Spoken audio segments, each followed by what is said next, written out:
আসসালামু আলাইকুম। আপনারা সবাই কেমন আছেন? আশা করি ভালো আছেন। আমিও আল্লাহর অশেষ রহমতে ভালো আছি। আজকে একটা নতুন করে ভিডিও শুরু করলাম। যদি আমার ভিডিওটা ভালো লাগে তাহলে অবশ্যই লাইক, কমেন্ট, শেয়ার এবং সাবস্ক্রাইব করে দেবেন। আমার পাশে বন্ধু হয়ে থেকে যাবেন। আপনারা কিন্তু লাইক দিতে চান না। যারা যারা দেখছেন, আমার একটা রিকোয়েস্ট, আপনারা একটা লাইক দিয়ে ভিডিওটা দেখা শুরু করবেন। আপনাদের একটা লাইকই আমার অনেক মূল্যবান একটা জিনিস। তা অনেকের কাছে আমার ভিডিওটা পৌঁছিয়ে যায়। এই কারণেই বলছি যে একটা লাইক দিয়ে ভিডিওটা দেখা শুরু করেন। সকালবেলায় নাস্তা বানাতে চলে আসলাম, কারণ আদনানের বাবা আবার নাস্তা খেয়ে অফিসে চলে যাবে। আদনানও কোচিংয়ে চলে যাবে, একটা ডাইরেক্ট কোচিং থেকে স্কুলে চলে যাবে। ও আসবে বিকেল 5টা বাজে। ওকে এই রুটি আমি নাস্তা দিয়ে দেব টিফিনে, আর খেয়ে যাবে। এই কারণে সকাল ভোরে ভোরে নাস্তাটা বানাতে হয়। ছেলে তো একটু দেরি করে যায়, ছেলের বাবা আবার তাড়াতাড়ি যায় অফিসে, এই কারণে 8টার দিক দিয়ে চলে যায় সে। আদনানের বাবাকে আবার রান্না করেও সকালবেলা দিতে হয়, কারণ সে অফিসে খাবার নিয়ে যায় দুপুরের। এই কারণে আমার মনে করেন সকালবেলা উঠে সব কিছু করতে হয়। সাথে মাও আছে, মাই করে বেশি, আমি তো সাথে থাকি। এখানে আবার দেখেন, এই তো রুটিগুলো বেলা হচ্ছে। এখন এক এক করে ভেজে নেব। রুটি বেলা হয়ে গেছে, এই তো দেখেন এখন আমি ভেজে নেব। এখানে 2টা বেলা হয়েছে, তা সেটাই আমি ভেজে নিচ্ছি। আর মা নিচে কিন্তু রুটিগুলো বেলছে, আমি এখানে ভাজছিলাম। কারণ দুজনে মিলে কাজ করলে অত গায়ে লাগে না, কাজটা তাড়াতাড়ি হয়ে যায়। এই কারণে আমি আর আম্মা একসাথে মিলে আমরা কাজ করি।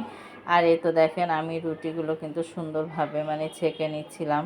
সকালবেলা একটা মনে করেন ঠান্ডা ঠান্ডা ওয়েদার, আর সকালবেলা কিন্তু সব কাজগুলো সেরে নিতে কিন্তু ভালোই লাগে আমাদের। মনে করেন তো এমনিতেই গ্যাসের সমস্যা, এই কারণে মনে করেন আমাদের সকালবেলায় বেশিরভাগ সময় রান্না করতে হয়। এখন দুপুরে যে পরিমাণ গ্যাস থাকে, অতটুক যদি থাকতো সব সময়, তাহলে মনে করেন এত সকালে আমাদের রান্না করতে হতো না।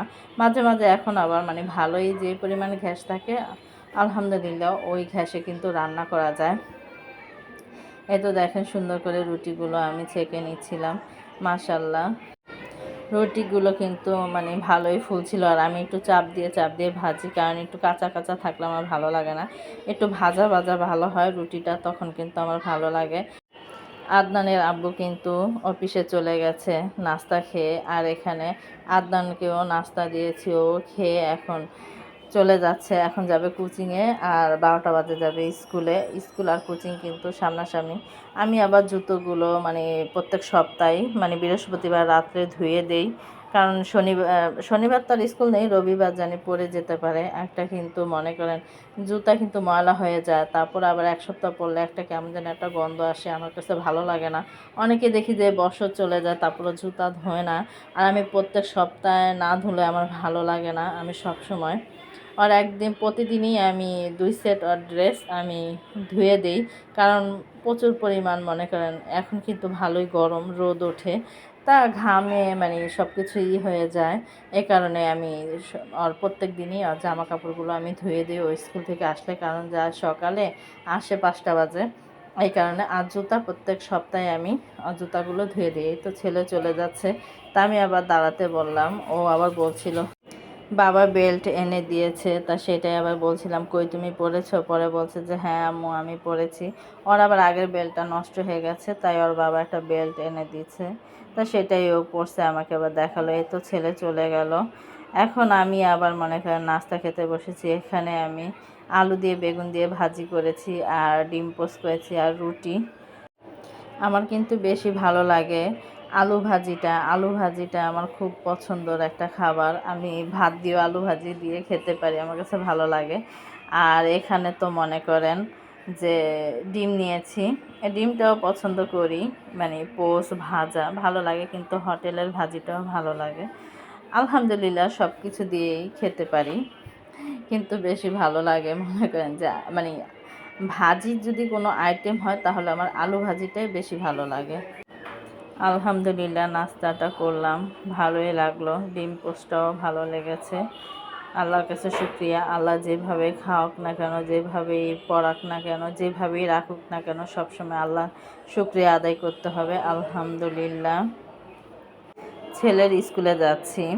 রাস্তা যেয়ে আর ভিডিও করতে পারিনি, একটা খারাপ একটা মানে দুঃখের একটা সংবাদ শুনলাম, তাই মনটা খারাপ হয়ে গেছে। এই কারণে আর মানে ভিডিও করিনি। বাসায় এসে পড়েছি ছেলের সাথে দেখা করে। এই তো সকালবেলায় তো আমি তরকারিটা রান্না করে ফেলেছি। এখন মনে করেন একটু গরম করে নিচ্ছি, দুপুর হয়ে গেছে। স্কুল থেকে এসে দেখি আমার ছোট আন্টি আসছে বাসায়, তা এখন সবাই একসাথে মিলেই আমরা খাবারটা খাবো, এ কারণে সব গরম করে নিচ্ছি। ওখানে তো মুরগির মাংস রান্না করেছি, এখানে এই তো হেঁচি শাক ভাজি করা হয়েছে, আর এখানে মাসকলার ডালও রান্না করা হয়েছে। আমার কিন্তু মাসকলার ডালটা মানে খুব গরম গরম খেতে কিন্তু খুব ভালো লাগে। তাই তো সব গরম হয়ে গেছে, এখন নিয়ে আসলাম খাওয়ার জন্য। দুপুরে খাবার সবাই একসাথে মিলেই খাবো। এখানে ছোট আন্টি আসছে, তারপর আমার খালাতো বোনের ছেলে আসছে। তা দেখেন ডালটা কত সুন্দর, একটু ঘন হয়েছে, ভালো লাগছে দেখতে। এই তো আলহামদুলিল্লাহ, এখন শাক দিয়ে খাওয়া স্টার্ট করলাম।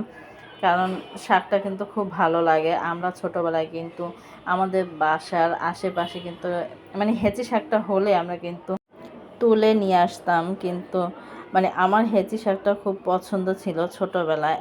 মানে আগে তো এত শাক খেতাম না, কিন্তু এখন তো সব ধরনের শাকই ভালো লাগে। কিন্তু মনে করেন ছোটোবেলায় শুধু এই হেঁচি শাকটাই খুব ভালো লাগতো। তা আলহামদুলিল্লাহ ভালো লাগলো, শাকটা দিয়ে খেলাম।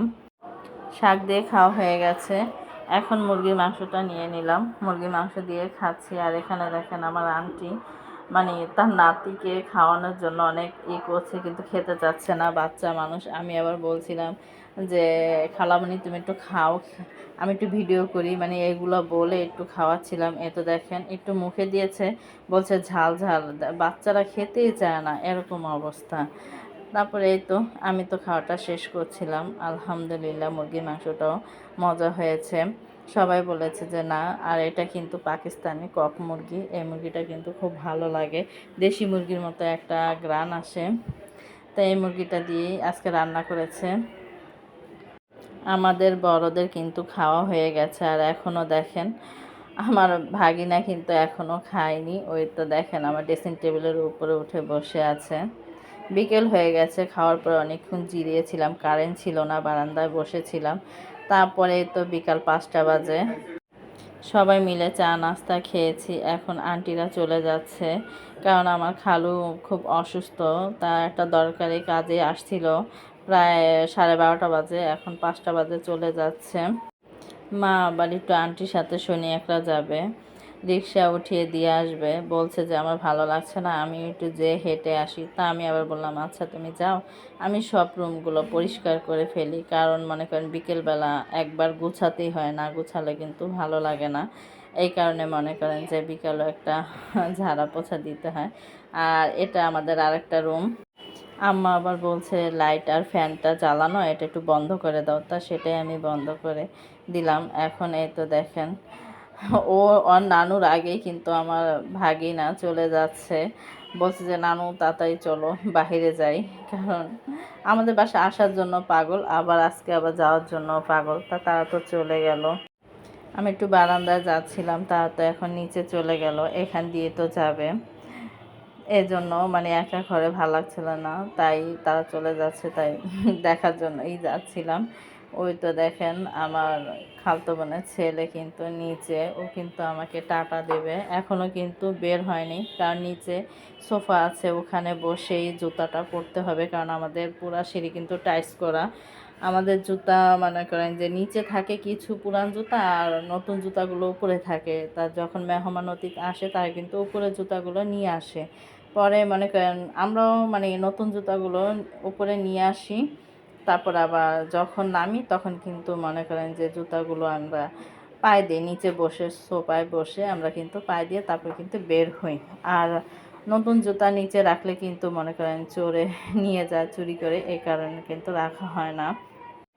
ভিডিওটা আর বড় করব না, অনেক বড় হয়ে যাচ্ছে। সবাই ভালো থাকবেন, সুস্থ থাকবেন, আমাদের জন্য দোয়া করবেন। আল্লাহ হাফেজ।